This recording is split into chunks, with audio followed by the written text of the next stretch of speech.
All right, we are live. Welcome back with an exclusive interview with someone that was actually on set for 3 seasons of The Walking Dead, Pat Turner. He played a Walker. I figured, you know what, The Walking Dead is actually coming back for one more final episode this year. Pat Turner. He played a Walker. I figured, you know what, The Walking Dead is actually coming back for one more final episode this year. Not me. He played a Walker.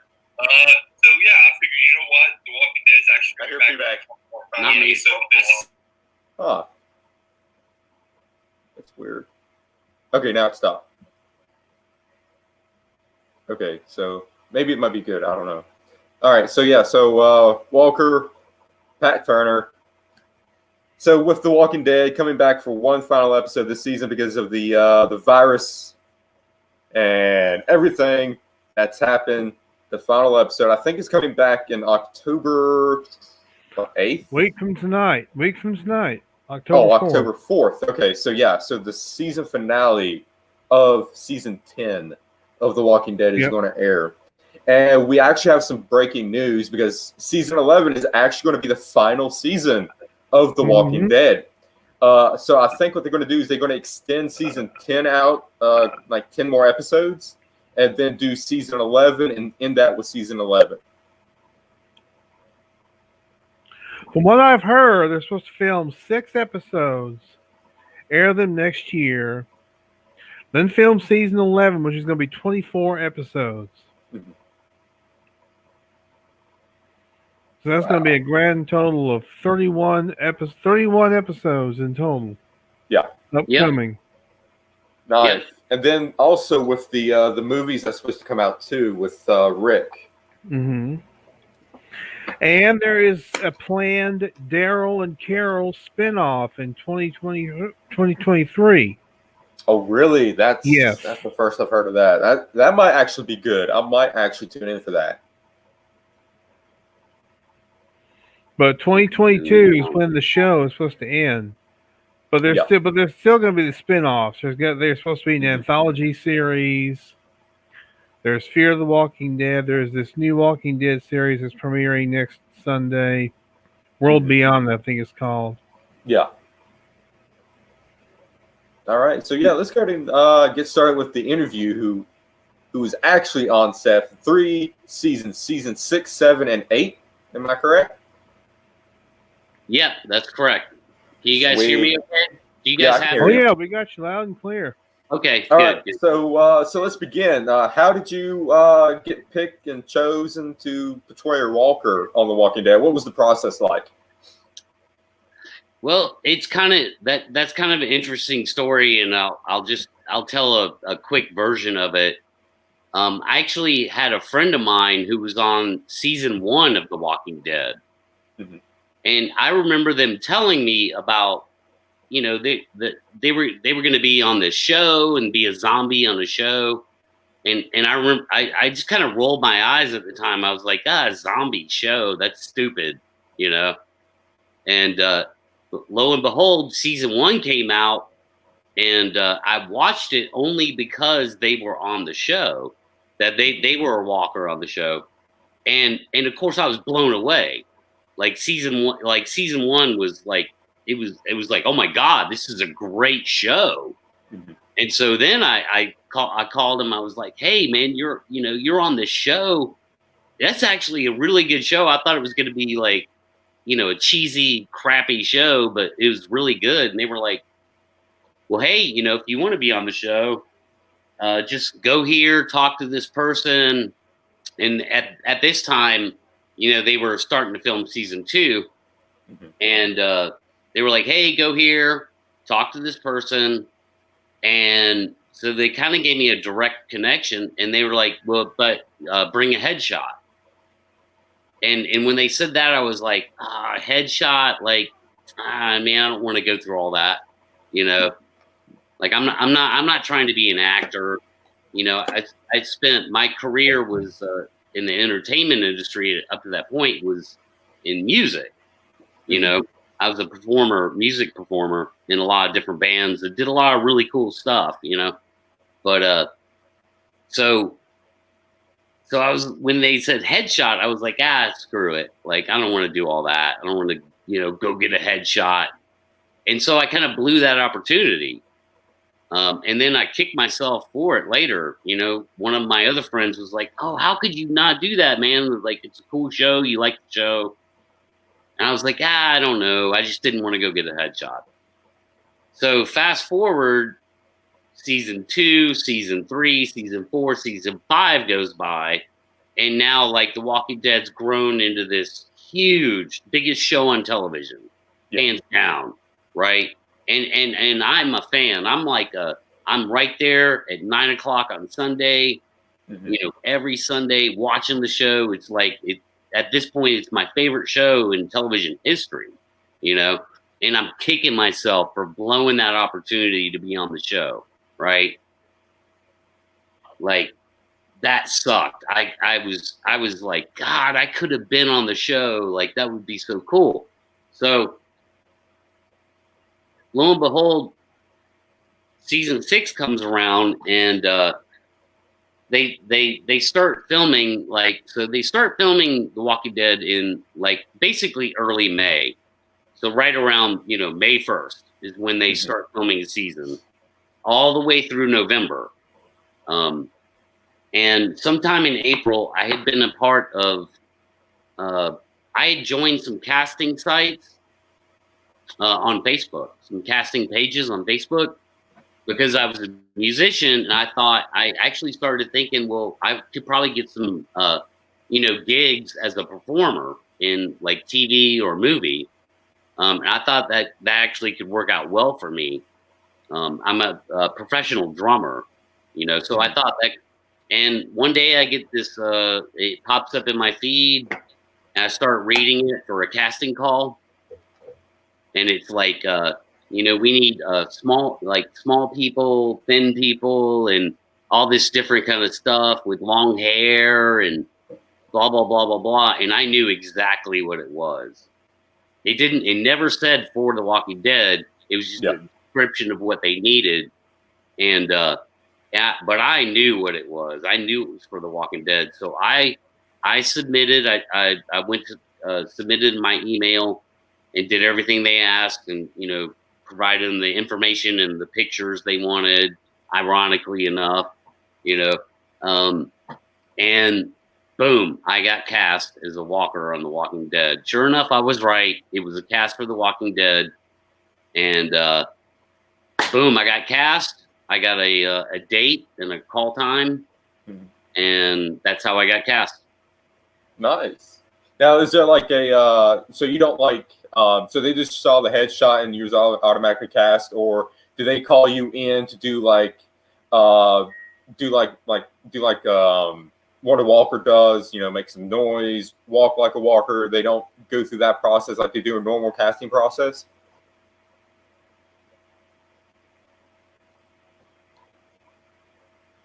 If you guys still have me, I feel like I'm cutting in and out. Okay, you're back. Yeah. Yeah, no, I just responded to the email and gave them my pictures that they asked for. And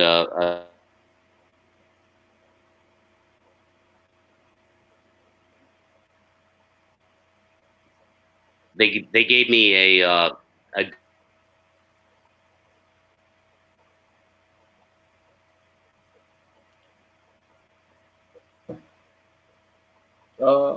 is he cutting out for you, Henry?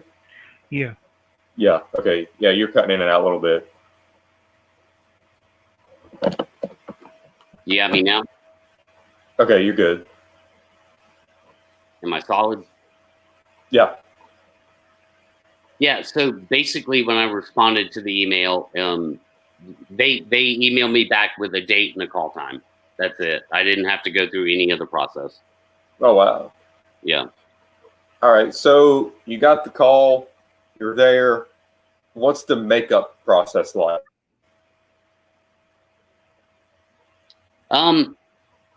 It was interesting, and there are different tiers of makeup for the show, being a walker. Mm-hmm.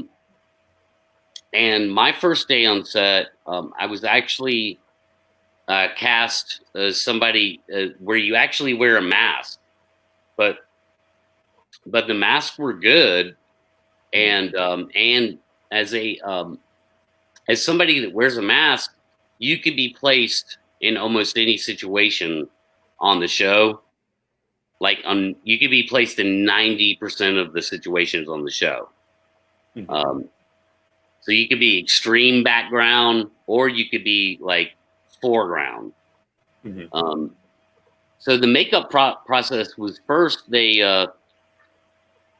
give me 2 seconds, guys. All right.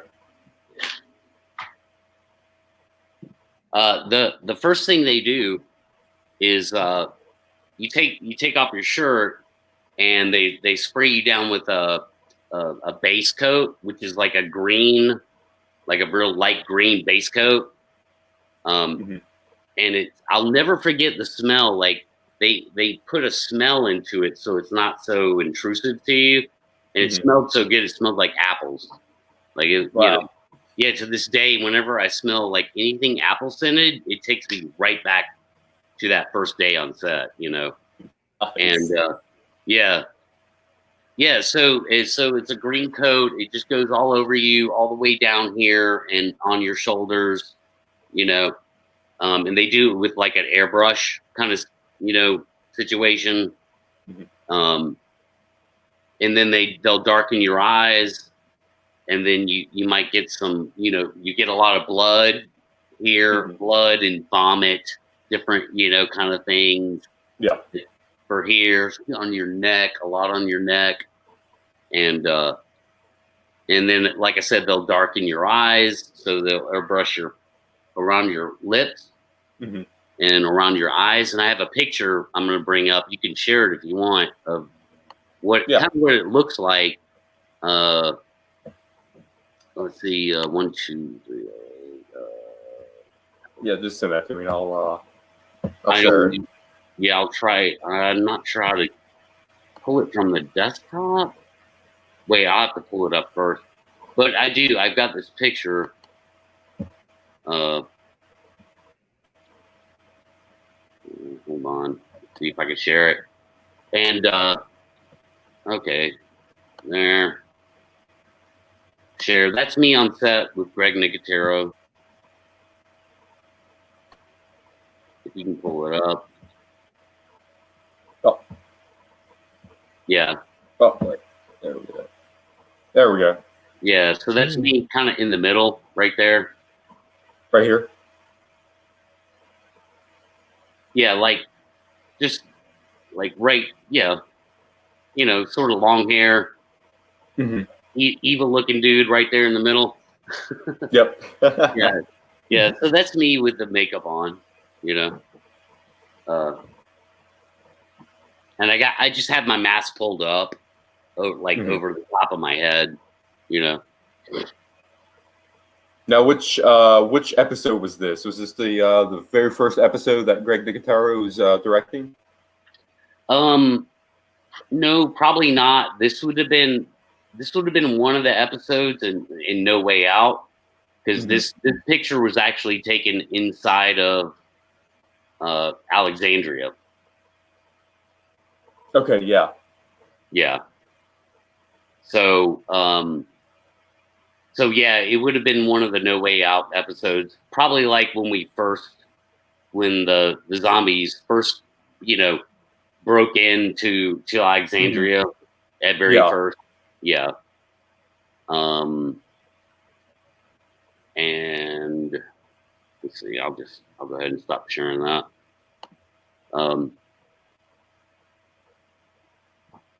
And yeah, I was involved in a lot of episodes that Nicotero directed, which was always fun. Like, he's a great guy. Like, he's a really cool dude. I had a lot of like personal interaction with him, like just like you saw in that picture, which is from the AMC website. It was cool, dude. Like I got this picture on the AMC website, and yeah, working with Nicotero was great. Like he's a fabulous producer, like brilliant of a producer, and And of course, he, the walkers are his baby. They're his creation for the entire show. Yeah. Every time Henry and I bring up the episode where Greg Nicotero either directs or writes, we praise it highly because we absolutely love his work that much. Mm-hmm.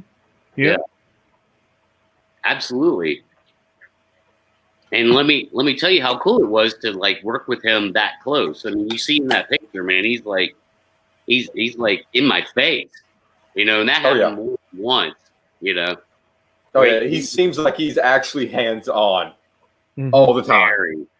He's very hands-on, and so he's very engaging. And like I said, the walkers are his babies, man. Like those are his kids almost, Yeah. And Pat cut out again.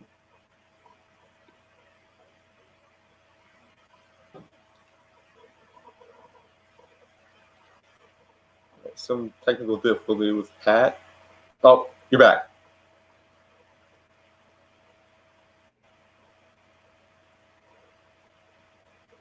I'm not sure. Hold on.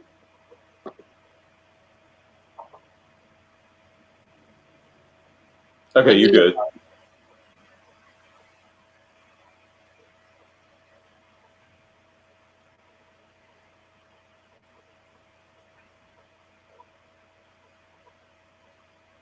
Gremlins. It's Gremlins.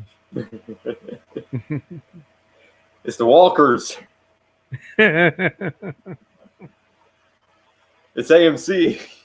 They're trying to cut us out. Yeah. All right. You good? I'm gonna back out and come back in. So right. You guys, just carry the show for a minute. And I'll back out, try and come back in. Sometimes that helps. Okay. All right. Sounds good. All right. So yeah, Pat, he is cool. I met him through Daniel. Daniel was the one that told me that he was actually in The Walking Dead. Daniel Benoit. He's actually really big into Bigfoot as well. So yeah, he's really big into Bigfoot. And speaking of Bigfoot, breaking news! I announced this on Looking for Bigfoot Facebook page. Real or Not Real is returning next week, October 2nd. Friday night at 8 p.m. Eastern Standard Time. And I've already found 4 really good videos. Actually, a couple of them are recent, pretty recent. One of them is The Ghosts of Gettysburg. I've seen that one. They're actually walking ghosts passing a cannon field. And then another one is actually a Russian Bigfoot chasing a car. That I saw. Okay, Pat is back, so let's see if he's good. Pat, can you hear me? I can. Can you hear me? Yes. Yeah, I can hear you. All right. Yeah, I was just telling Henry how I met you through Daniel and how you really are into Bigfoot and anything, I guess, all paranormal stuff, ghosts. No ghosts? No. No UFOs? No. I mean, UFOs are interesting. Paranormal, I do not do at all. But yeah, the BF stuff is how we. Yeah.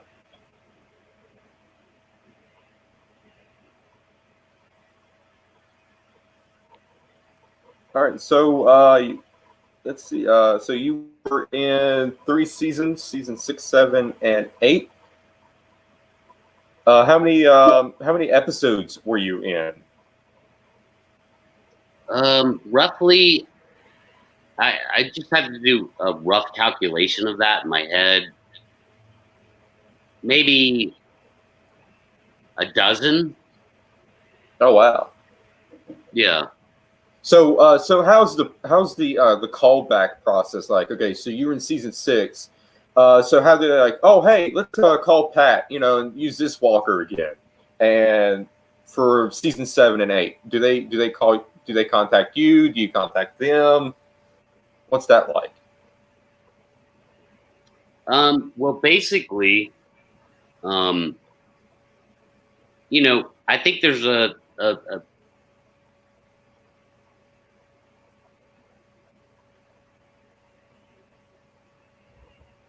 if you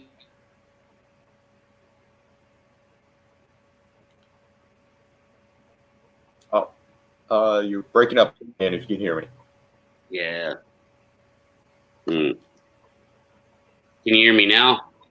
Yeah, you're good. Yeah. Oh wait, I like the avatar. Yeah. Yeah, that's from a different podcast, obviously. So I didn't bother to change my avatar, but you guys can hear that's me. all right. Yeah, I can hear you. Okay. Yeah. All right. So basically, you have to be reliable, and there's somewhat of a scorecard. I think they keep on you too, from your they pay attention to your performance, Yeah. And so yeah. After I did season 6, which was my heaviest season, by the way, that was the most work I did for the show was season 6. I did get a callback beginning season 7. And so, but it kind of it got thinner and thinner, and I only ever did one episode of season 8, and we'll get to that. Because that was my last episode was season 8, and it's a humdinger. But yeah, that's kind of how it works. I mean, if you're reliable, you show up on time, and you do your job, and you're not a problem on set.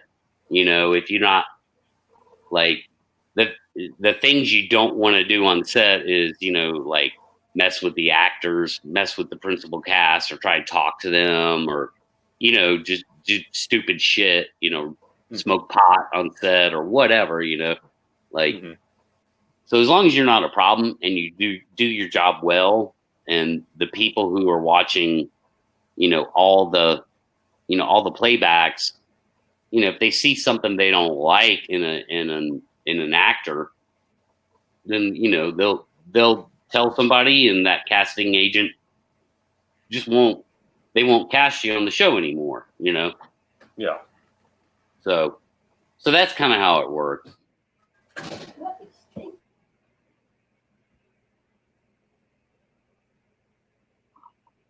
Like it was a very eye-opening process, Mm-hmm. It's the only television show I've ever been on, and probably ever will be, except for some, weird, maybe Bigfoot documentary at some point or something. Yeah. So you said season 6 was the heaviest season that you did. Can you go into that? What was heavy about it? What was the work like? Man, it was crazy because, especially looking back, that ended up being the height of the popularity for the show. Yeah. So there were episodes I was in, man, we're talking like 15 to 20 million viewers that week, and of course, I was in a position where the show actually started. I was still shooting while the show had started airing, So that was a weird situation to be in, because then I actually really had to keep my mouth shut about things, because, every time I went on set, I had to sign a non-disclosure agreement with it was, the penalty on that thing was huge, dude. It was something like $120,000 if you broke your NDA. So I was there on set. I filmed the episode, where Glenn, everybody thought Glenn died by the dumpster. Oh yeah. Mm-hmm. And I was there, and I couldn't believe how many people fell for that. And I wanted to scream at the top of my lungs, "No, he's not dead. he's not dead, you know, but I couldn't say a word, you know. I couldn't say a word about it because I had filmed that, you know, 4 months earlier, you know. So, and Shane, you're muted, by the way. I don't know if you know that. Yeah. Now this background noise. Yeah. Cool. So yeah, it was stuff like that. And then of course I got to be a part of the No Way Out scenario, which was amazing, dude.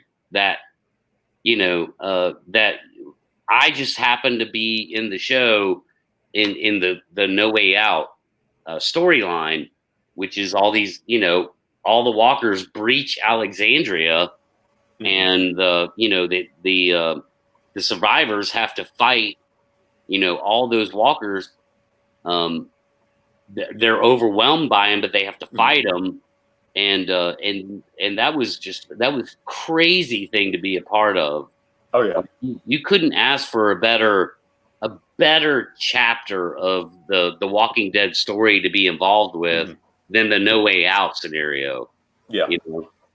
Now, Henry probably can correct me, and Pat, you probably can correct me. Now, the episode No Way Out, was that the one with the rain scene, and they was actually going across, and the kid got captured, Sam?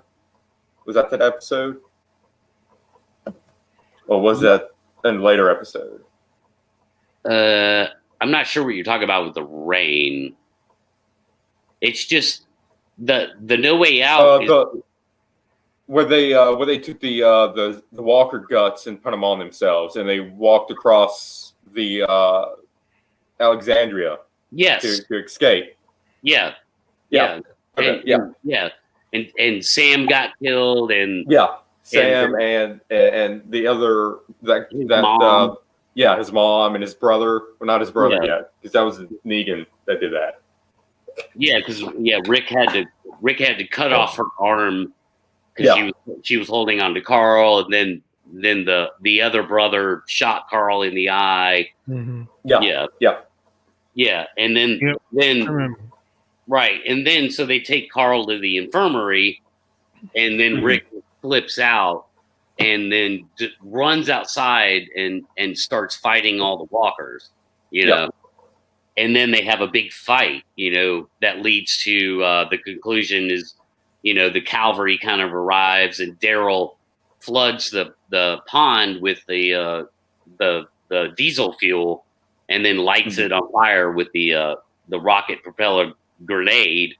You know, there's a big explosion that draws the walkers away, and boom, there you go. That's your No Way Out storyline. And I was a part of all of that, and they were all night shoots, which was crazy. How many hours were that? Yeah, so a typical day on set is anywhere from, you know, if you're lucky, it's a 10-hour day, and I don't know that ever happened really, but really it's like a 12 to 15-hour day. Wow. Yeah, it was brutal, man. Mm-hmm. It was brutal. I'm gonna try and turn my camera back on and see what happens here. All right.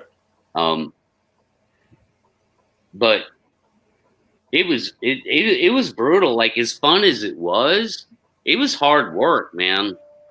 Mm-hmm. In a way, I say hard work because, number one, filming during the day in the Georgia summer could be brutal as hell, man. Especially that mask on and the clothes we wore. You know, I'd have a t-shirt on, and I would have a long sleeve button-up shirt over that with full pants, you know, and, you know, 95-degree Georgia, you know, July summer day, man, and then a mask over my face. Yeah. You know, Henry's actually near that part. He's actually in Mississippi. I used to live in Georgia, though. I know I know what you're feeling as far as that heat. And I'm glad you brought that up, because how would they how would the makeup reply? You know, with all the heat and, you know, sweating off your face and everything. Like, how many breaks do you have to get in between to reapply makeup? It stuck to us pretty good. A lot of it stuck to us pretty good, and but they would like in between takes, there'd be a lot of downtime, like sometimes an hour and a half of downtime or more between scenes, you know. And the makeup people would just come around, and I mean, they would just look at you, and like you had to follow their orders, man. If they said, you know, do this or stick out your hands or look up at me, you know, they would just touch up your makeup a little bit, touch up your hands, you know, and that was constant. You might be sitting there talking to somebody, you know, you've been sitting there for an hour, and a makeup person would come up to you and just turn you around, look at you, and start, you know, dressing you up. And you just, you know, you stop your conversation and just sit there and be still and let them do their thing. So the touch up would happen like all the time, really, just all the time. Wow. Henry, you got any questions? Yeah, no. As far as the noises the walkers make, I think those are added post production. They are. They are. Wow. There was only maybe a couple of times where they asked us to make those noises, Uh-huh. and it almost felt like it was like a fun thing to do. Like it was fun for them for us to do that for them, or you know, it was like maybe they were trying it out or something, you know. So there were times where, you know, we would actually, you know, those couple of times they asked us to do it. Otherwise, it's completely quiet. So it's like none of those noises exist. So we'll all be there together, you know, doing our thing, and it's just this silence, just silence, you know. Yeah, I figured that, but I also figured they might have like a surround system of piped in noises so they can, you know, so that the actors know that their walkers are coming. No, that never happened. They always understood the scenes and where we were at in the scenes. They always understood that every single time. Mm-hmm. Yeah. So no, they didn't pipe in anything. Mm-hmm. So you mentioned that you couldn't talk to the main cast, so you guys were like separate from each other until the day of the scene that you're filming. Yeah. So like, basically, I mean, we were separate, but not. Like, so we had our own lunch tent. We had our own little home base where all the walkers would be. And then principal cast had their tent, you know, and you couldn't just like go into their tent or anything if you were a walker. So it was separate in that way. But when we were on set, there was a little bit of intermingling. It's just that the whole point was don't be like a fanboy and try and like, you know, talk to them or you know, be inappropriate about things. Keep everything professional, you know. But there were plenty of times, man. I mean, I interacted with all the principal cast on camera, but every now and then you'd bump into them, you know, coming in and out of the bathrooms or something, or walking down the hall if you were indoors that day, you know, and you just kind of, you know, I mean, just don't be stupid. Just kind of say, you know, what's up, man, you know, and they kind of say what's up, and everybody knew the deal, and it was never a problem. You're breaking up on me. It sounds fine. Breaking here. up a little bit. Maybe just your end, Shane. Well, hopefully it's coming through. It's probably my internet. Yeah, well, hopefully it's coming through stream, just fine. Mm-hmm. But yeah, like, so it just, you know, it was like the golden rule is don't be inappropriate on set, you know, be professional, you know, and that worked out pretty good, man.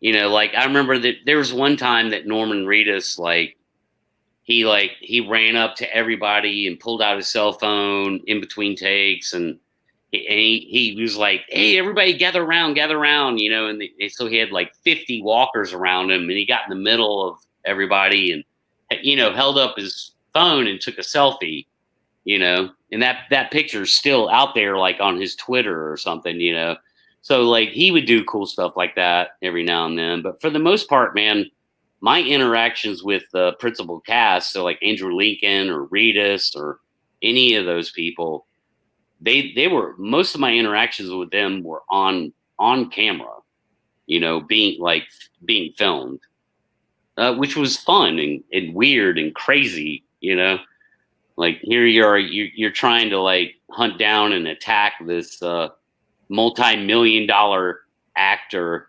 who's in character, which was the weird part, Like I'm not a starstruck guy because earlier in my career, even going back into the 90s, man, I was fortunate enough to hang out with a lot of famous people, a lot of like famous rock stars and stuff, and even play with them, play shows with them. So I'm not like starstruck, but it was weird to be on set and see them in character. It was like, it was to see the character come out of your television and be standing in front of you in real life. Very bizarre thing, dude. Yeah. It's like, I always tell people, I'm like, just imagine if you went to a party and Jason Alexander was there, who played George Costanza in Seinfeld. Mm-hmm. Yeah. And you were at that party and he was in full character, like full George Costanza character, like how that would blow your mind. That's what it was like, It was very weird, but to experience being around the characters from the television show in real life was very strange. Mm-hmm. And I got killed. I got killed by a lot of them. I was just gonna ask, yeah. Do you remember who all killed you, and what sort of interesting ways did they kill you in? Yeah, like I definitely got killed by Rick a lot with his hatchet. Carol stabbed me a few times. Oh God. Daryl, I never got killed by Daryl. But pretty much a lot of, in season 6, a lot of the other principal cast killed me, and some of the secondary cast too. A lot of the Alexandrians that were, they weren't principal cast, but they had roles in the show as survivors. I got killed by a lot of them. And there was this one chick, man, who, it was in the No Way Out scene as we're closing in on them and like all hope is lost and we're going to get the zombies are going to freaking kill all of them. In that scene, this one chick, and she was secondary cast, and she had a rubber mallet, and so I kept doing the scene over and over and over with her. She hit me in the head with the mallet and I'd fall down into the grass. And one time she actually hit me with the mallet and it hurt like hell, man. Like, I was like, oh, it hurt to get hit by that thing. But she came back as soon as the scene was over. She came running up to me and apologized, and so that was the only time I ever actually got hit by a prop. Everybody was pretty good about not getting too close to me with their prop,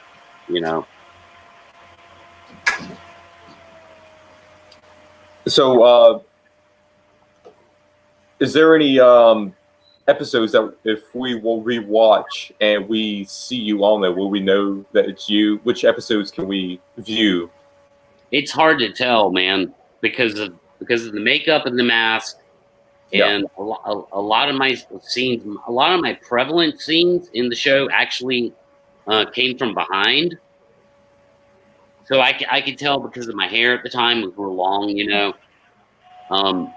So no, yeah, like a lot of the scenes in season 6, especially, it doesn't even look like me, you know? Yeah. So, and a lot of stuff gets cut.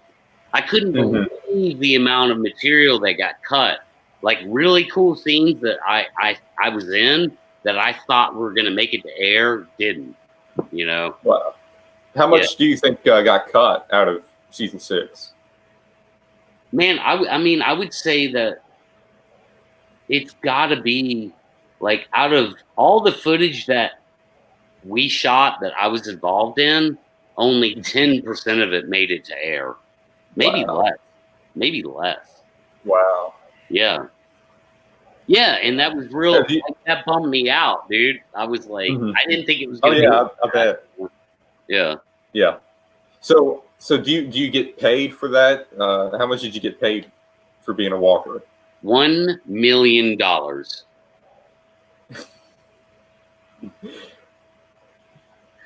So yeah. So technically, and this sucks. This is kind of like BS in my mind, but whatever. This is how Hollywood works, man. Technically, being a walker on The Walking Dead, which is a specific role related to the name of the show, and an important part of the show, it's a background role. Wow. Yes. So, as important as that role is, it's technically a background role, which means it's no different than if you're a guy standing on a street corner in a scene, pretending to have a conversation with somebody or walking across the street in the background. Yeah. Or sitting in a restaurant. A background character. Yeah. Sitting in a restaurant pretending to eat, you know?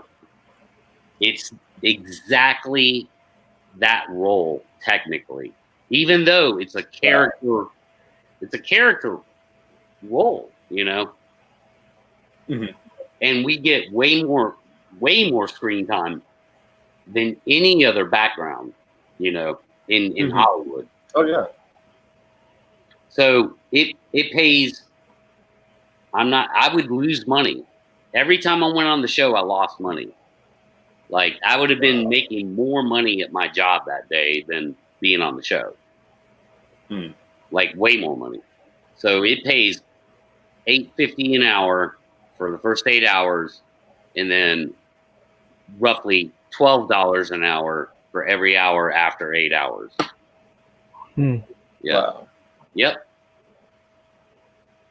And since it's a background character, you guys don't get any royalty checks every time there's on every episode that's shown. Wow. Nope. No, not at all. Not at all. And I mean, I could like I could put myself on the IDBM website and credential myself for the show, so I could do that, which I haven't done because I have no interest in being in television or movies or anything like that. I'm not trying to be an actor, you know. But yeah, like it was what it was. And the truth is that a lot of those walkers, and a lot of them were younger. You know, I'm 48 years old, and a lot of them were in their 20s, dude. And I mean, a lot of people just did it because it was cool. It was fun. Yeah. You know, that's why I did it. I wanted to be on my favorite TV show, man. It was like, that was interesting to me. Like, how freaking cool is it just to be on set and see the show, like, play out in front of your eyes right in front of you and be a part of it, right?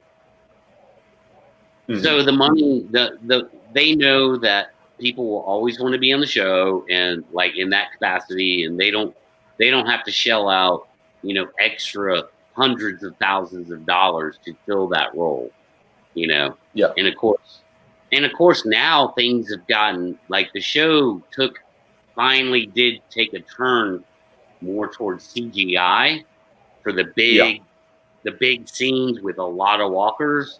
Whereas when I went in season 6, that wasn't really a thing. They were trying to keep everything real organic, you know. And I think the most people we had on set as walkers in one day was 300 people. Yeah. Wow. Yeah. Henry, you got any other questions? Did you other than the time you got nailed with the mallet? Was there ever any time where you accidentally where an actor kind of got a little overzealous Mm. and maybe Yeah. Took it too far. Yeah, took it too far. Yeah, well, that was the crazy thing. I mean, it was really mostly in that No Way Out scenario where we were getting the best of them. We were overwhelming them, and they really had to fight for their lives. You know, that's the. I'd say in those nights of shooting that storyline that's when they really did get aggressive. You know, because they actually weren't used to having like that many freaking walkers coming at him at once. And you would like, I remember catching up. I would catch up to him and I'd have to back off, but I'd have to be very aware, like not to make it look like I'm backing off, that I'm still struggling to get to them. And I mean, they just be stabbing at you and like swinging crap at you, you know, and it's like, you know, the funny thing is that, you know, in one of the shoots, you know, they told us, the stunt coordinator told us not to go down, you know, and I was like, okay. And usually if you were supposed to get killed, you get knee pads, especially if you were on concrete, you know, and I happened to be on concrete and I had no knee pads. And the stunt coordinator specifically said, don't go down, you know? And so we start shooting the scene, and next thing I know, you know, I'm going through my motions. I'm getting up to, you know, here comes Rick, you know, here comes Rick. He's got his hatchet, and I mean, he just runs up to me and swings that thing right at my head. And my only thought at the time is, how can I not go down? Like, Yeah. I'm being filmed right now, dude. I don't want, like, you know what I mean? It's like I just got hit in the head with a hatchet. And so I went down. Like, I just, you know, went straight down, man, fell on my knees as comfortably as I could. And, you know, and it all worked out. But it was just funny how, like, they weren't, like, nobody was on the same page in that scene, dude. Because when the actor comes at you, and they come at you and they execute a kill for the scene, man, you have no choice. And I'm glad I didn't listen to the guy who said don't go down, because I would have looked like a fool not doing it, you know. Like, how, you know, a zombie is just going to keep fighting you even though you took him out, you know. So yeah, that kind of stuff happens sometimes. And then some other things, you know, that things started to get a little weird, I'll be honest with you, on the show. And I got put in some dangerous situations more than once that I should not have been in. Yeah. So was that in season 6 or going into season 7 or 8? Both. It was at the end of season 6. And then, of course, in season 8, you know, my last day on set was really, really bad. But at the end of season 6, I got a call back to like we were doing some touch ups and some extra footage for the No Way Out scenario in November. And so this was like at the very end of shooting that year for that season. And like, I remember it was like a week before the wrap party. So this was like some of the very last shooting that was being done. In November, it was cold.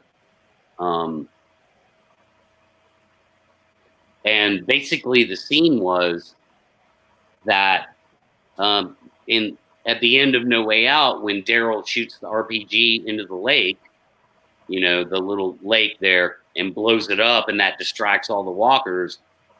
Well, the scene they needed to complete that whole storyline was gonna involve stuntmen catching on fire and going into the lake, right? But then they also needed walkers in the background to complete the scene, because the whole idea, there was 1,000 walkers, right? So we were working very closely with stuntmen, and it actually we didn't shoot it on the Alexandria property. We actually shot it on the studio set right down the street there in Sonoya, with a little body of water back behind the set, which would have been oddly enough, just you guys, which would have been like the outskirts of the prison set. If you remember the prison set, it would have been the outskirts of that, where that body of water was, at the outskirts of that set. So we shot it there. They had special effects, ran pipes in the body of water, propane pipes, and so what it did was, this propane come up, they could light it, and so they could create a big boom, huge fireball, and then the whole lake, the whole freaking thing, the whole body of water was on fire. It was crazy, and so, first of all, the first thing that was a red flag to me about that situation was that some of those stuntmen I was working side by side with. And I'm thinking, all right, why is this guy walking next to me who's a stuntman? He's getting paid $1,500 today, probably, right? Oh, yeah. Why am I standing next to him? What's wrong with this picture here? You know what I mean? Mm-hmm. Something's wrong with that scenario. And so sure enough, what happened in that scene, man, was, I don't know if it was the first time we went in or the second time, but something wasn't dialed in quite right with their propane explosion. And, I was walking into the scene, we were shooting, I'm creeping towards the lake, there's stuntmen out in front of me and close to me. And they're supposed to catch on fire and be they're wandering into the lake on fire. And man, that propane went off, bro. It felt like open oven door on 450 and stuck your head in it, man. Wow. And dude, I turned around and ran. No, I don't blame you. I want to add something. Was the makeup flammable? No, and that wasn't near flame, but the heat. It was the freaking heat off the thing, man. I was probably a good 30 yards from actual flame. So the stuntman who got caught on fire, they had specialized, they had all the specialized stuntman equipment, with the gel and all that stuff they put on you. But dude, I wasn't but 20, 30 feet behind him, Yeah.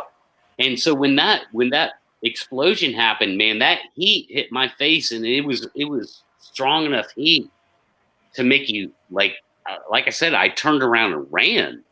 We were filming, I broke character. I got the fuck out of there, dude. It hurt. It was uncomfortable as hell. So that was weird, and that kind of, I remember in the moment thinking, wow, that was really unsafe. What just happened, And then we shot another scene. So they dialed it in to where that didn't happen again. But then it was one or two scenes later, we were shooting the same scene, and one of the stuntmen stunt guys panicked. For whatever reason, man, he was on fire and he panicked, and And that turned into a big deal. Shut down production for half an hour. Wow. They had to get him out of there, make sure he was all right. Mm-hmm. And so now I'm starting to think in my head, like, what's going on here? Like, this doesn't really seem all that professional, you know? Mm-hmm. It was kind of weird, man. It was a very strange thing to go through after everything I'd been through with the show. For me to start going, man, I don't know that I feel safe here, you know? Yeah. To be honest. Yeah, I'm glad you brought up the stuntman because, you know, it made nationwide news about one stuntman actually dying on set. You said you were there on set when that happened. Can you tell us about that? Yeah, I can. It was that was my last day on set. Wow. And it gosh, John Bernecker, John Bernecker, that was his name. John Bernecker was the stunt guy who died that day, or he didn't die that day, but he might as well have, right? I think he technically died 2 days later when they finally pulled the plug. And I saw him on set that day. I did. And so the scene was,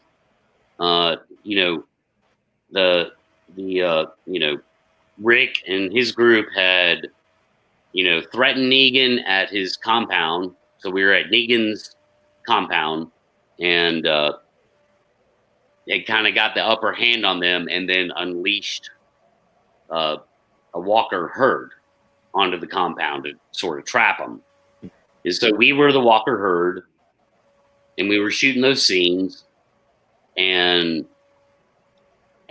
outside of Negan's compound. And I remember at some point that day, I saw the landing pad for the stunt. Like, so you had your balcony up here and your landing pad down here, about 20 feet. And so I saw that landing pad with my own eyes as we were filming our scenes. And and so then we broke for lunch, and so we went back to our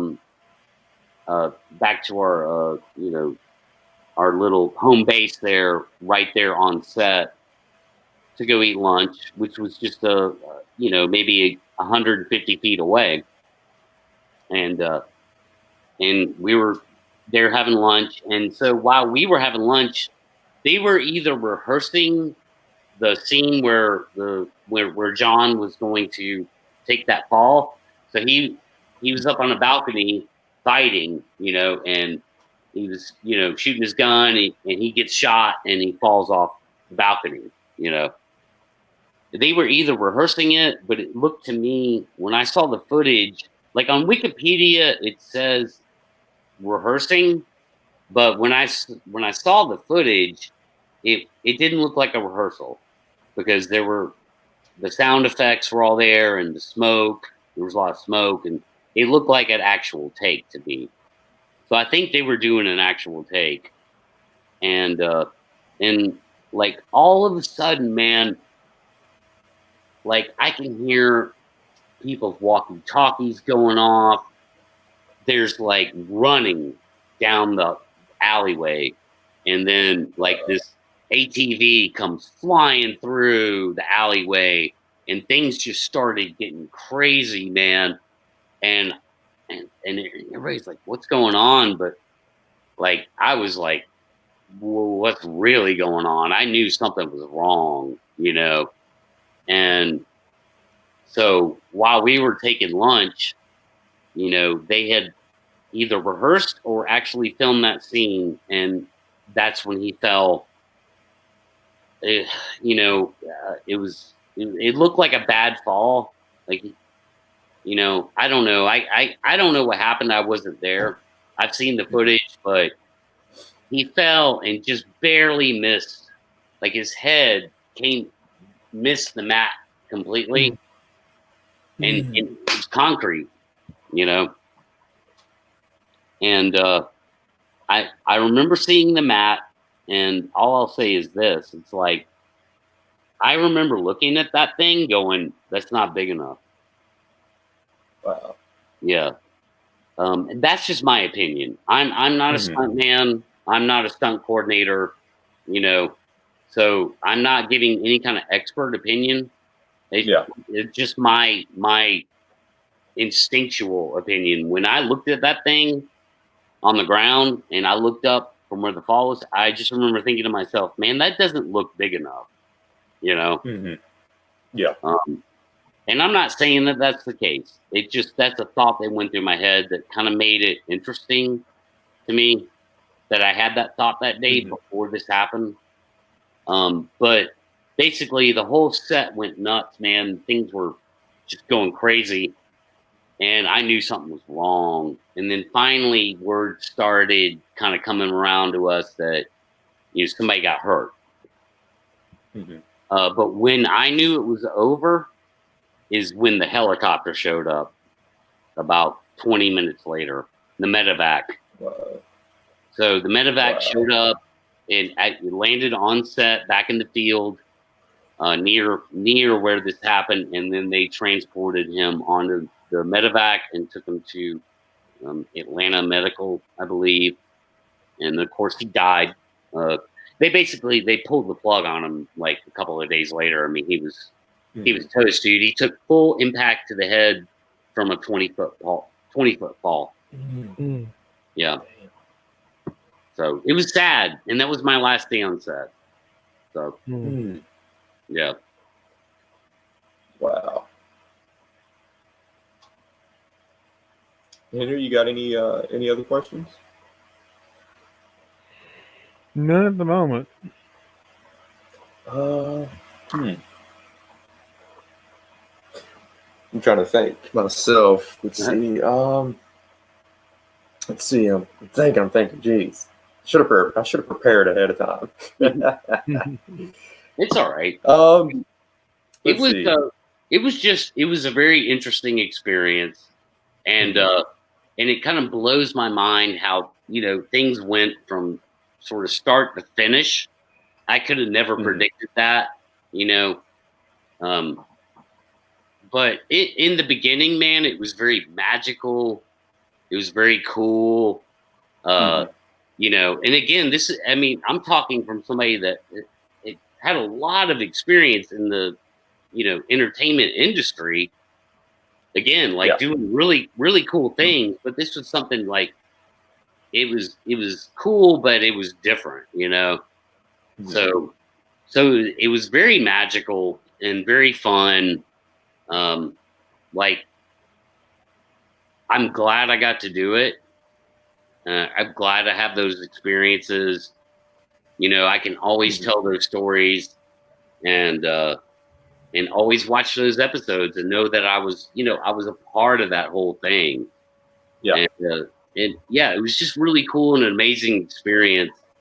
And I'll never forget, man, because again, this is the height of the popularity of the show that we, you know, one night when it was like late afternoon, it was still daylight, that I left out of our home base, you know, to go home. You know, I get in my car and driving to go home, and I get like not even a mile away from where we had set up camp that day, you know, and man, I'm driving down this rural road in middle Georgia, you know, backwoods, middle Georgia. And there's this church parking lot up to the left that I could see. And there was like 200 people sitting out in this parking lot in camping chairs, whatnot, just sitting there waiting for people to leave the Walking Dead set. Somehow they had found out exactly where we were shooting, Mm-hmm. and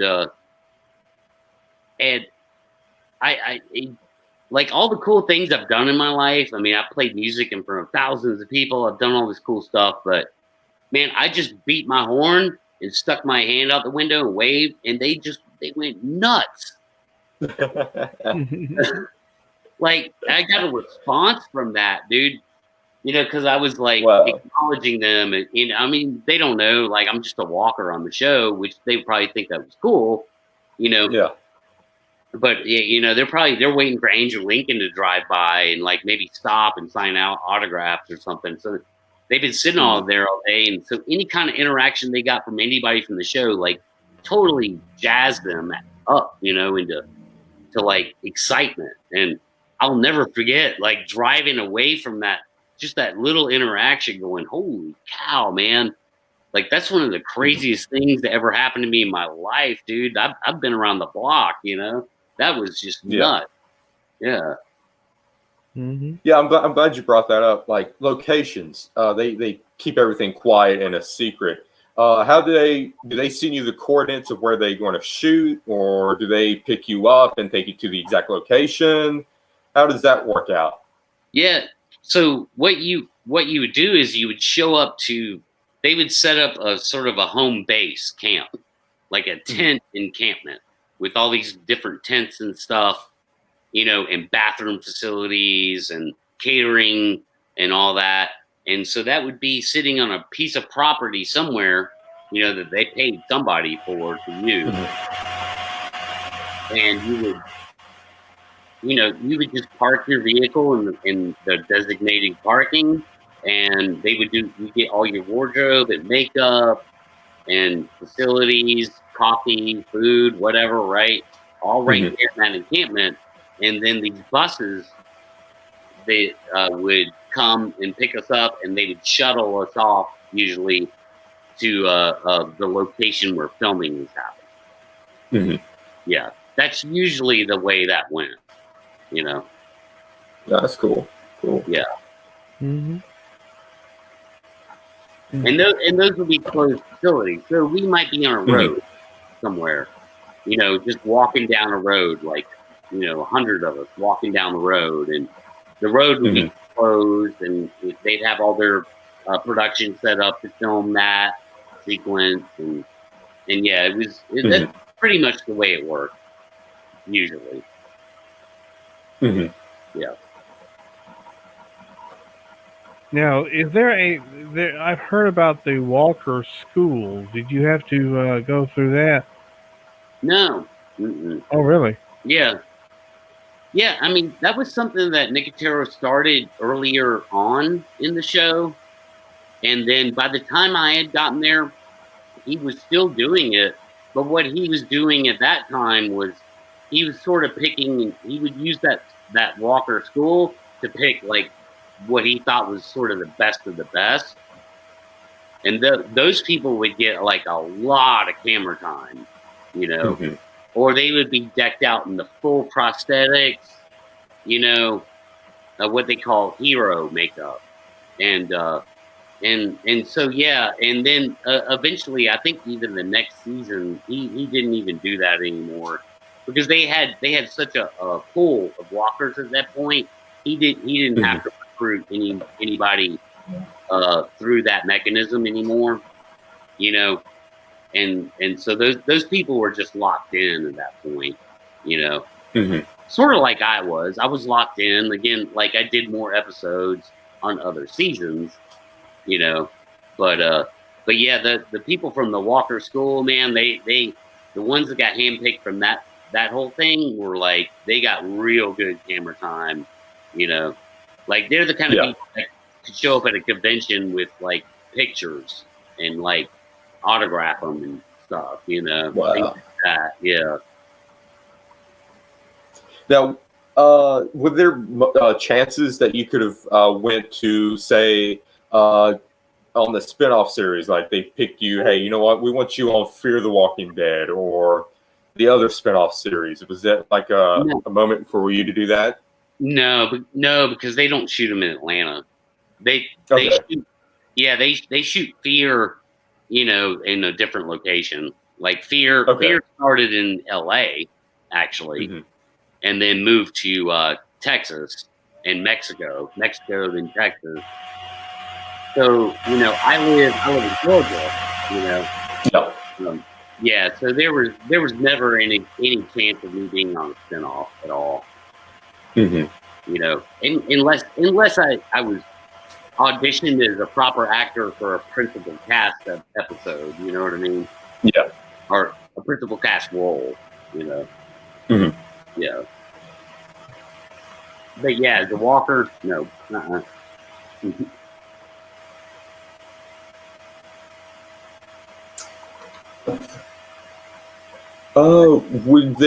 Would you, if you had the chance to go back and do something different, what would it be? Oh man. I don't know. That's a tough one, dude. Because like, would you like audition to be a walker like in season 2, season 3 instead of season 6? Would you change that, or? Oh, I would. Yes, I always kick myself in the ass for not taking that opportunity in season 2. Like, which is why I felt like totally redeemed when I actually got cast in season 6. I felt like I made up for that. You know what I mean? Yeah. But I definitely, man, I would go back. I would do season, if I could have done season 2 and been involved then, I would take that back from myself. That was a learning experience of, like, dude, just go for it, man. Don't let, I remember the whole heads, for some reason, when they said you need a headshot, that made me go, I don't want to do it. And I'm like being a wuss about it or something. Like, no, just go for it, dude. So that's what I learned from being on The Walking Dead is like just go for it. I think I would fight harder for camera time. So if I woke up tomorrow and it was that time and I was back on The Walking Dead again, I think I would fight harder for camera time because like. I felt like it wasn't like that wasn't a cool thing to do. Like if you fought for camera time, you were an asshole, But a lot of people that I saw fight for camera time, they ended up in way better shots than I did, So I'm like, maybe there's something to that. Maybe you should fight for camera time, So I think I would have fought for like more camera time, And I would definitely do like me now. I would be talking to Nicotero every chance I got because like principal cast with the actors, you can't really approach them. But since Nicotero was so involved, even if he wasn't producing that episode, he was there. And of course, you could talk to him because there might be some dialogue to be had. He would approach me all the time and talk to me. Sometimes he would just make jokes or something, But like, I go back in time, dude, I would talk to him more about like filmmaking. I would try and pick his brain a little bit, stuff like that. Oh yeah, that would be great. That'd be great. And here's what I would say to him, Shane. And maybe I'll say that to him now. Maybe I'll reach out to him at some point in the future. I'd be like, so, hey man, like, what do you think about the PG film? I'll just call it that. Do you think you could recreate it with no CGI? That would be an interesting challenge to throw down on him, man. It would be. Oh yeah. Well, so let's get into a little bit of Bigfoot.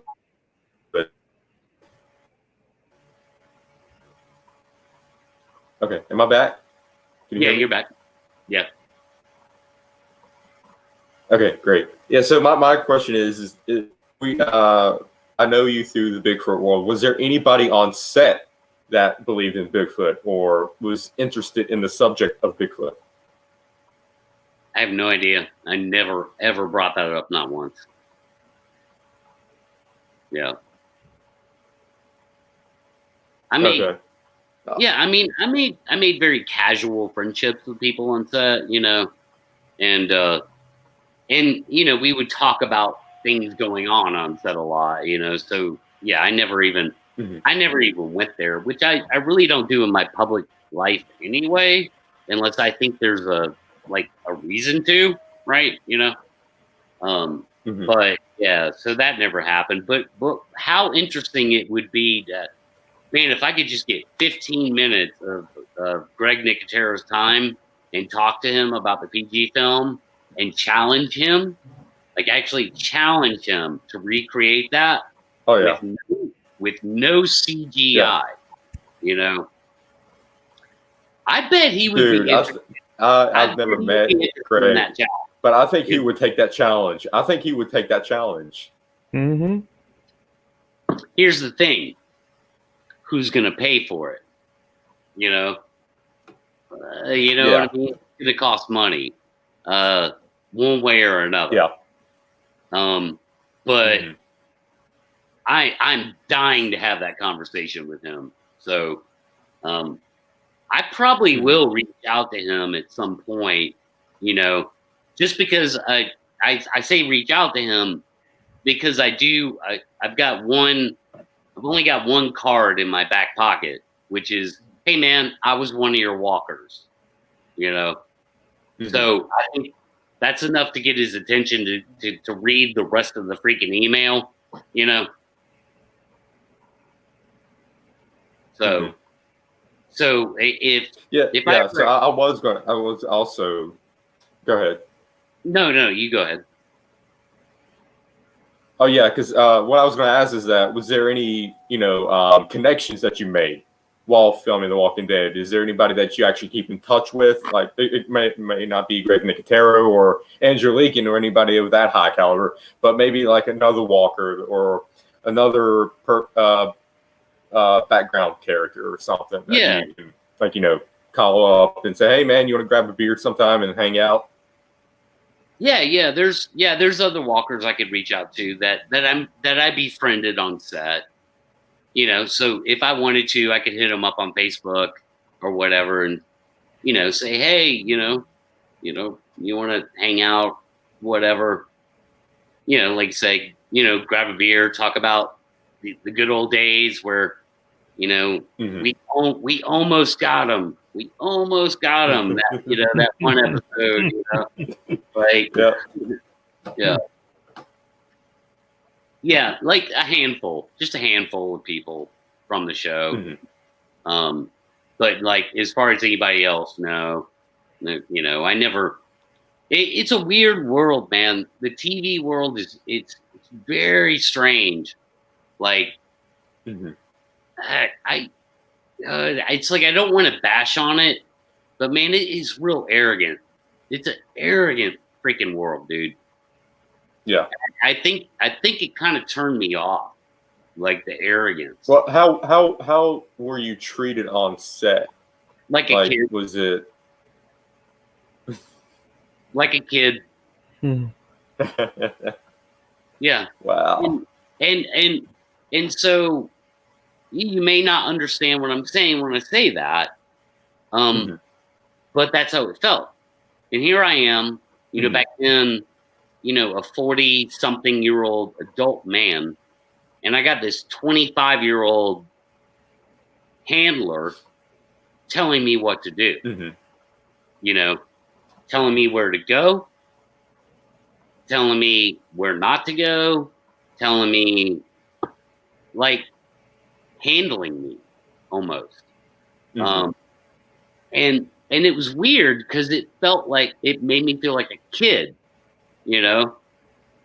like when you're a little kid, and you got adults telling you, okay, get ready, go stand in line for lunch, or you know what I mean, and they talk to you that way almost. And And that bothered me. I did not like that at all. You know, that was like, man, if you know me, dude, like, like I didn't like that, but I just kind of had to, ignore it, you know, and really like put that kind of feeling to the side. But yeah, our handlers, which are called PAs, production assistants, and the reason why they do that is because they're trying to get a lot of people in line to be set up for where they need to be for the shot. Okay. So it's not a bad tactic. It's not the wrong thing to do. It just comes across as very awkward, you know, when you're an adult man and you're getting barked orders from this 25-year-old kid, man, you know, who's making 5 times as much money as you're making that day, you know.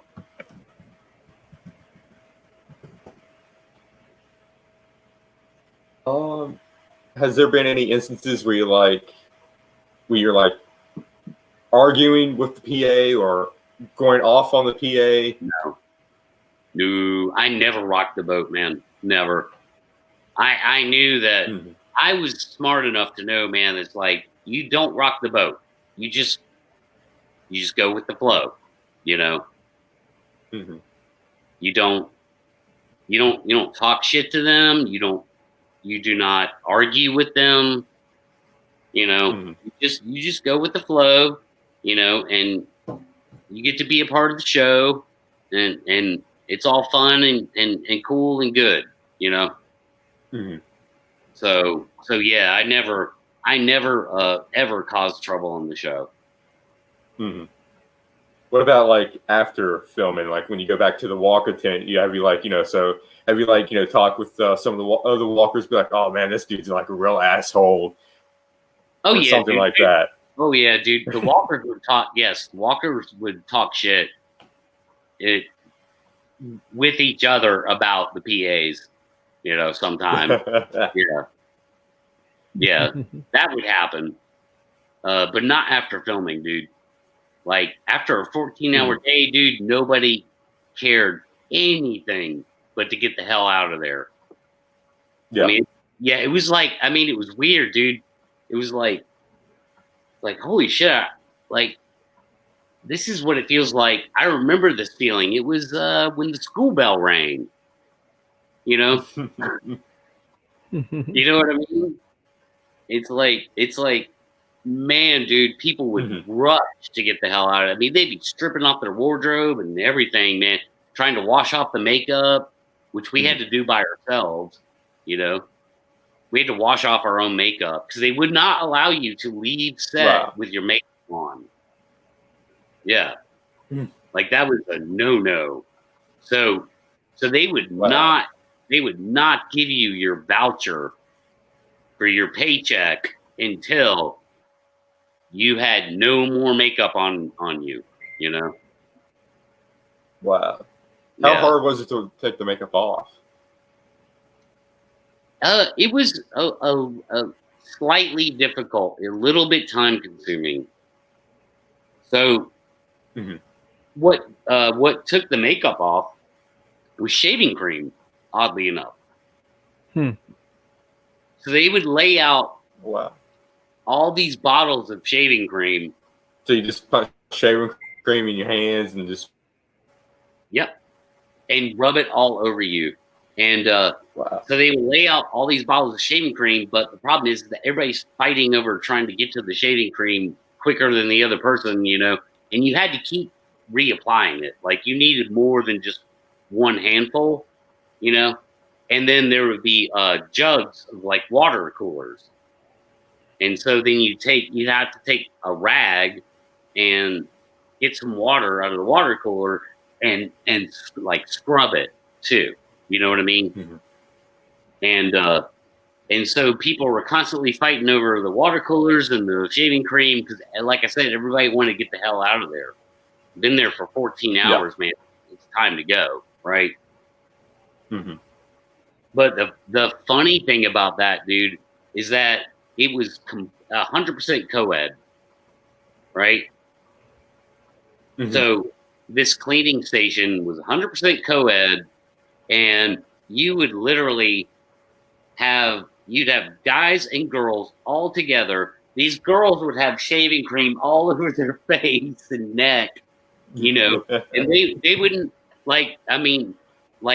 all the guys, their shirts would be off, so we're all half naked, even the girls. They'd have their sports bras on, All right, so you're gonna have to get me in on this. I'm gonna have to be a walker now, so I can get in the co-ed. Yeah.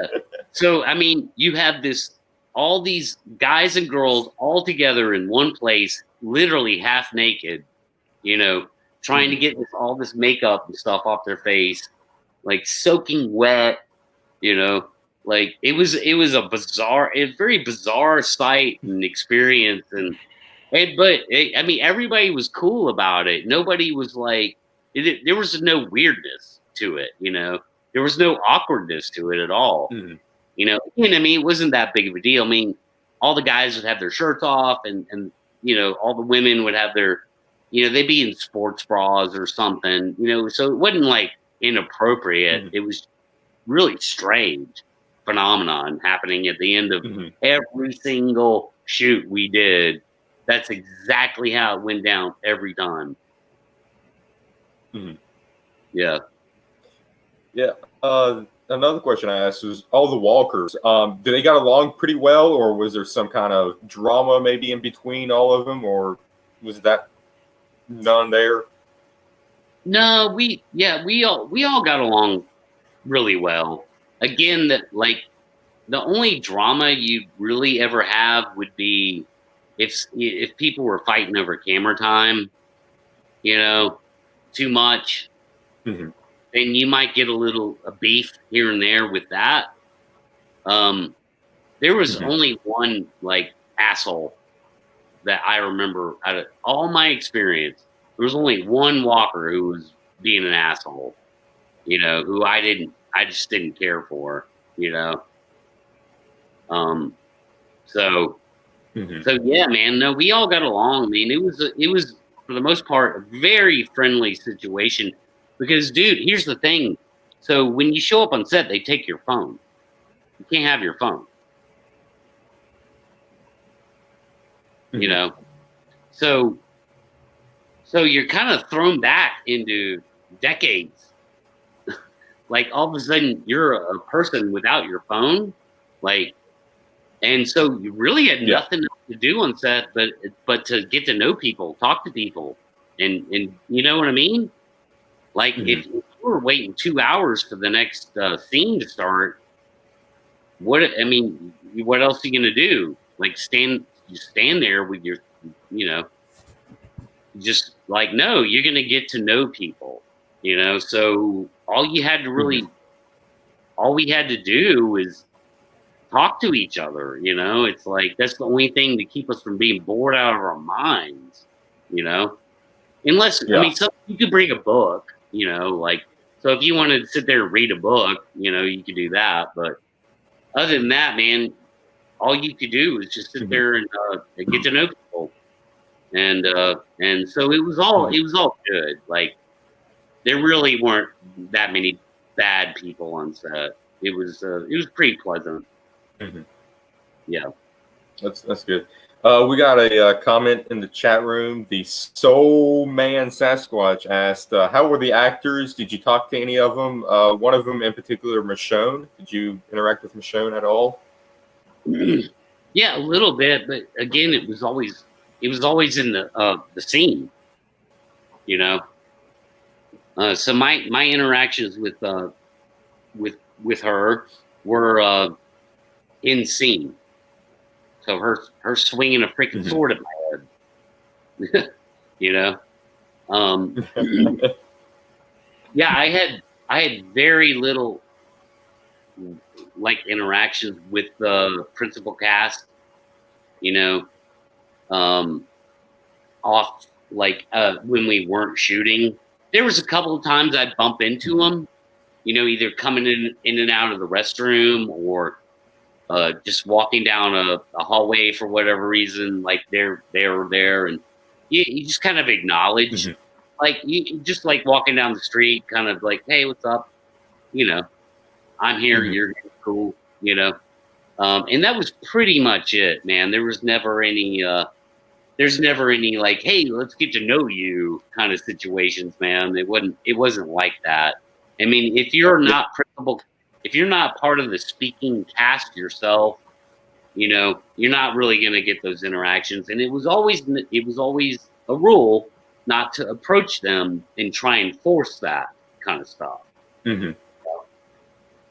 So yeah, I didn't, like, I don't know these people personally, but I interacted with them on camera plenty of times, very up close and personal, Yeah. Henry, you got any other questions? Yeah, which to me was the fun part. Like, honestly, I'd rather play out those scenes with them in character than like have a beer and talk shit, like. Yeah. It was more fun to like live the show than, again, I'm not a starstruck person, like as cool as it would be to hang out with Andrew Lincoln, that's not something I have to do in my life. But to get killed by him, that's awesome, The Soul Man wants to know, do you know the timestamps? I don't. I've never bothered to timestamp anything. It's just like No Way Out. Season 6, I'm in like from beginning to end, and No Way Out, I have a lot of presence in that. But it's hard, dude. Like I said, I was disappointed at how much camera time I did get, because I filmed so much. I was like, I thought I was going to be all over the place, Yeah. So to be honest with you, dude, I don't even bother trying to show people anymore, like trying to pause it, like, oh, that's me, like, because it just comes across as like, well, you said you were in the show, and it's like, well, I am, and I was, I've got the paperwork to prove it, but yeah, like I said earlier, I got killed by Rick, Michonne, Carol, a lot of the secondary Alexandrians. That's it. Like, I don't remember any. Definitely Rick, Michonne, and Carol, probably the 3 biggest names. I was in a lot of scenes with Daryl, but he never actually like laid hands on me. Yeah.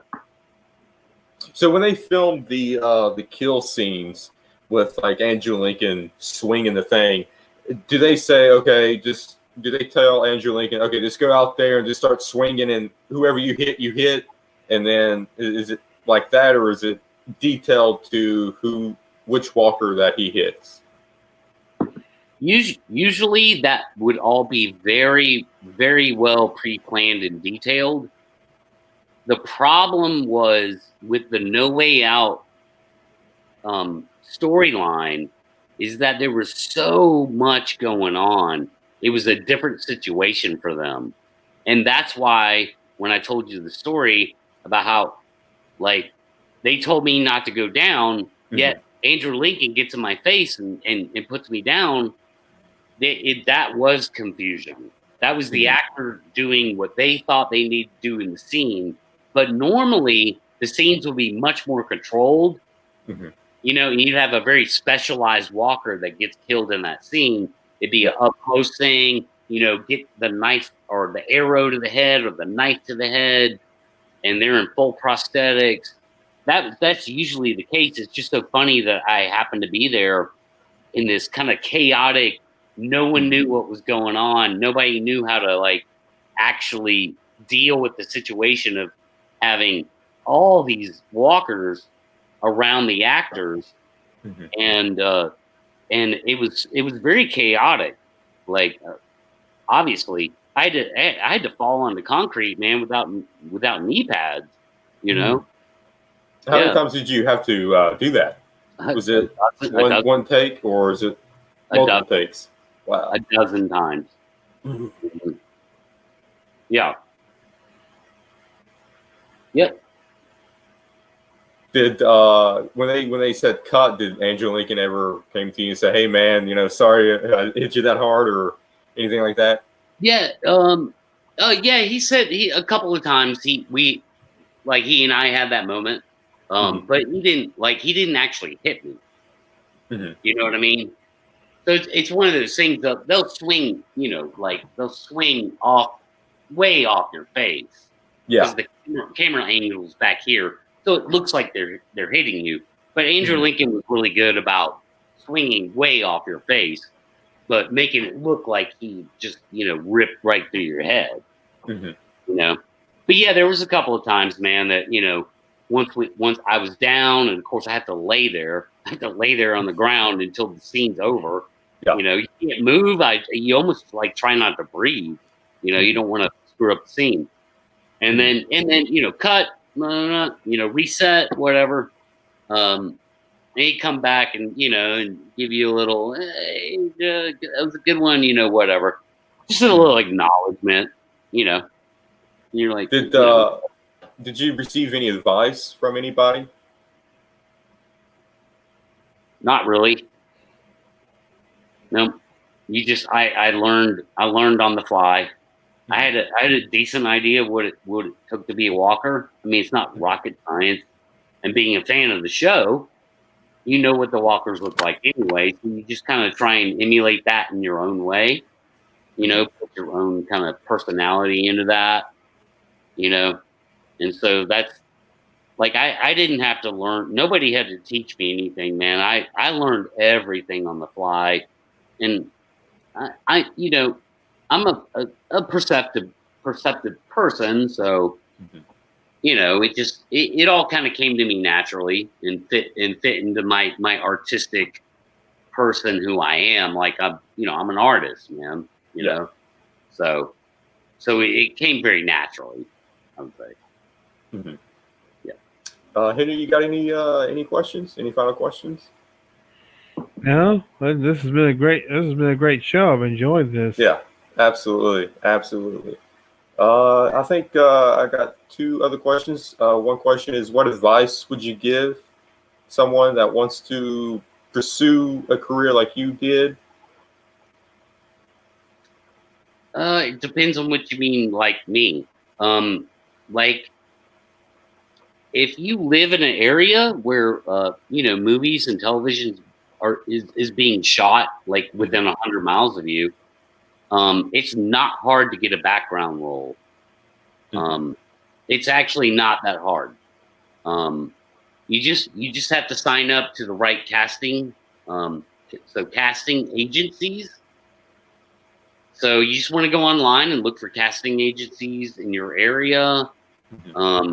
And it's really not difficult. And you might even be a person that fits a specific role for background in any given television or movie scenario. But as far as The Walking Dead goes, if you want to be on The Walking Dead, you have to live in an area where they're shooting The Walking Dead, which for me is Georgia, is where they shoot The Walking Dead. It's Sonoya, Georgia. And then you have to, kind of have to fit the profile of a walker, which is usually a smaller frame, which I have. And I'll have no problem, man. Yeah, right. And so to be on The Walking Dead as a walker, you have to be in an area where they're filming, The Walking Dead or one of the spinoffs. And you have to fit the description of what a walker is. And just again, you have to go through the casting agents and things like that. But in general, if you want to be on TV or in movies as a background actor, there's tons of information you can go look at to figure out how to do that. There's YouTube videos, there's blogs, like it's very easy to research how to become a background actor.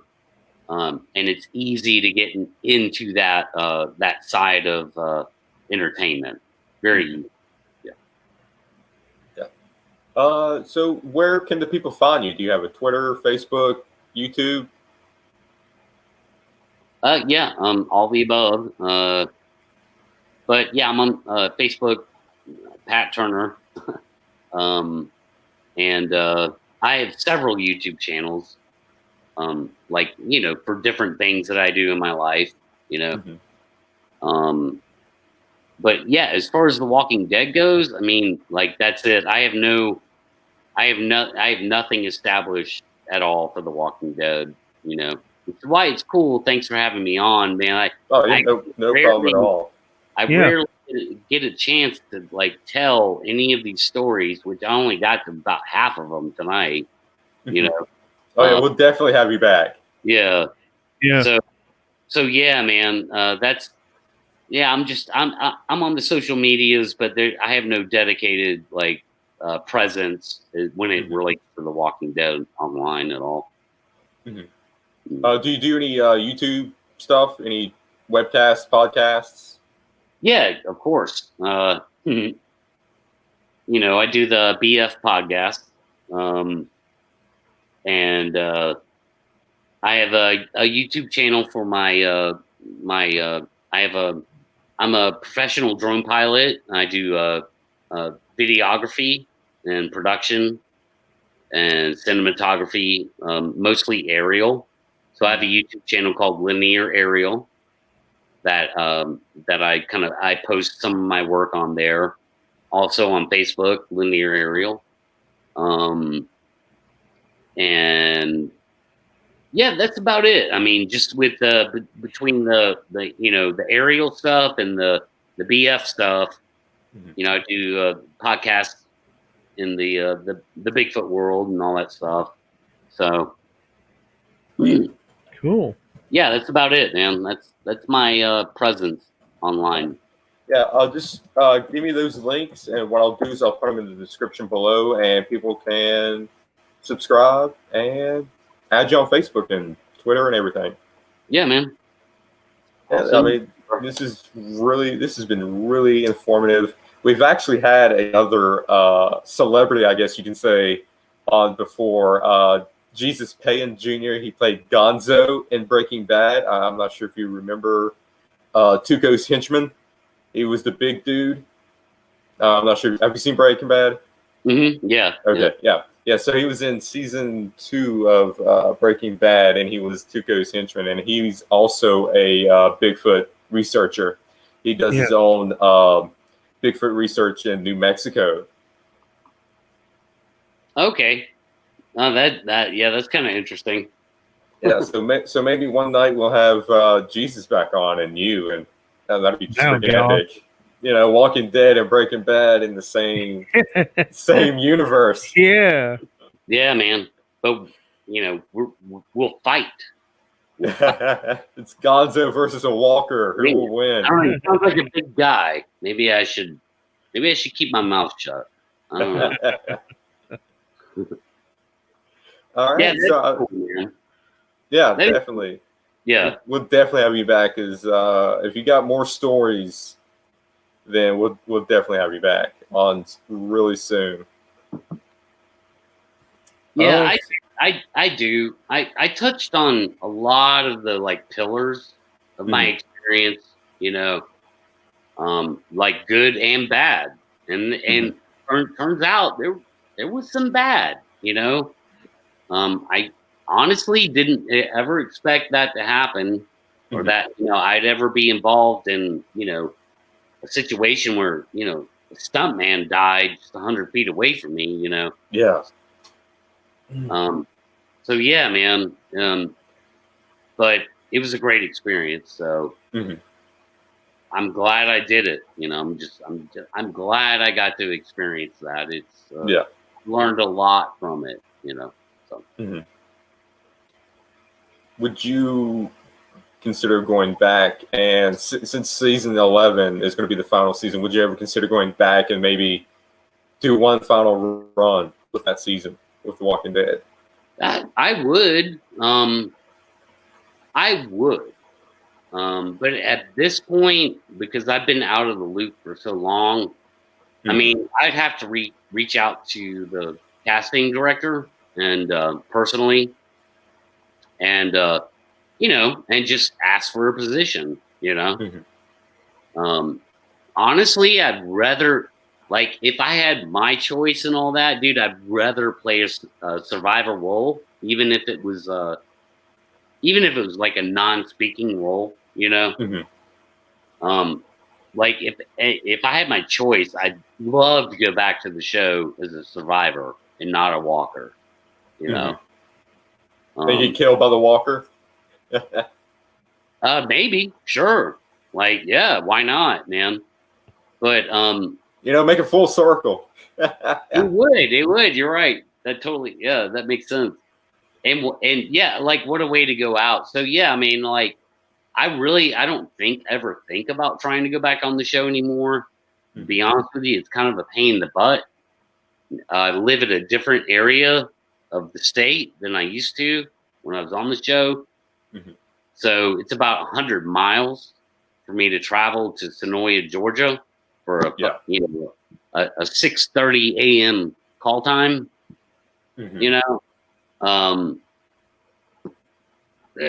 And there's work. I have a real job. You know what I mean? Like, I was just lucky when I got the opportunity to be on the show. I was lucky enough to be in a position where my boss was one of my best friends.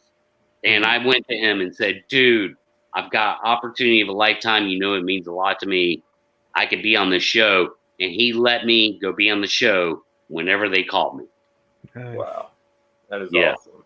That is awesome. But without that, I can't just say, hey, I'm going to be on the show and work, 15 days out of, 3 months and not make good money in those 15 days. And, my power's going to get shut off.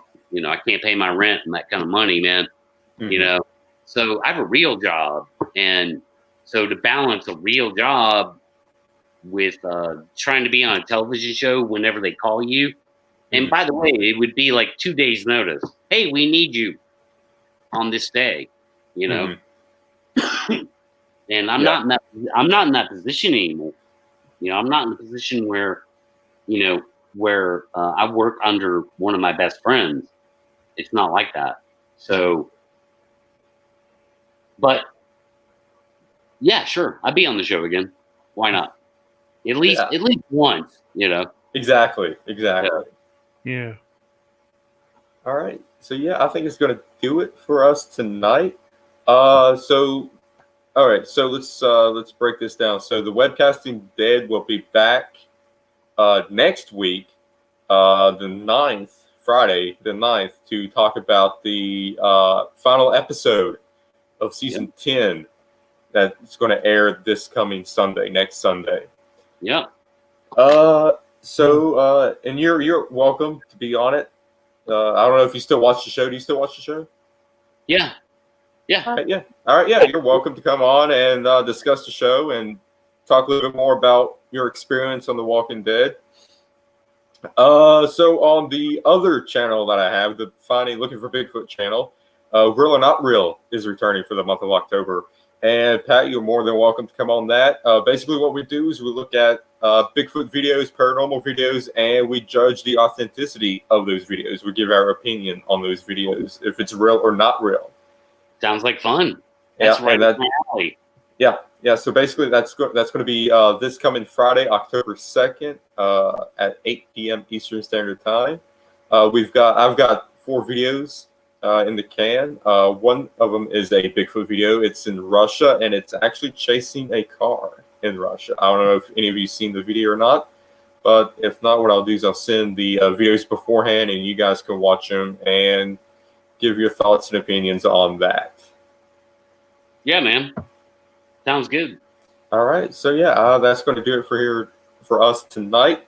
Again, we'll be back for October 2nd on the Look for Bigfoot channel, Real or Not Real, and then we'll be here on the Webcasting Dead October 9th to discuss the final episode of season 10 of The Walking Dead.